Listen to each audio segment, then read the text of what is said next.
السلام علیکم۔ ریختہ کے پہلے شاعر امیر خسرو کی زبان زد عام پہلی غزل: زحال مسکیں مکن تغافل دورائے نینا ملائے بتیاں، چوں تاب ہجراں ندارم ایجاں نہ لیو گاہے لگائے چھتیاں، یکا یک از دل دو چشم جادو بصد فریبم بے بر و تسکیں، کسے پڑی ہے کہ جا سناوے پیارے پی کو ہماری بتیاں، شبان ہجراں دراز چوں زلف و روز وصلش چوں عمر کوتاہ، سکھی پیا کو جو میں نہ دیکھوں تو کیسے کاٹوں اندھیری رتیاں، چوں شمع سوزاں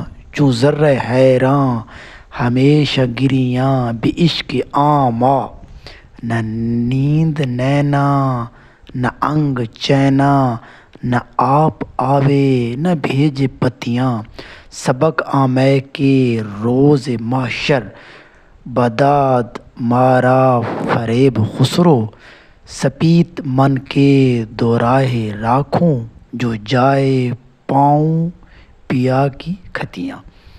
یہ امیر خسرو کی پہلی ہی غزل ہے۔ امیر خسرو کے 5 دیوان تھے جو کہ فارسی کے غرۃ الکمال، قرآن السعدین، نحو سپہر، یہ جو ان کی مثنوی تھی، اور اس کے ساتھ ساتھ وہ ریختہ کی انہوں نے ایجاد کی تھی۔ دراصل تو ریختہ جو ہے وہ فارسی زبان کا لفظ ہے، اور یہ اس لیے استعمال ہوا تھا کہ یہ خصوصاً گیت کے لیے استعمال ہوتا ہے۔ شکریہ۔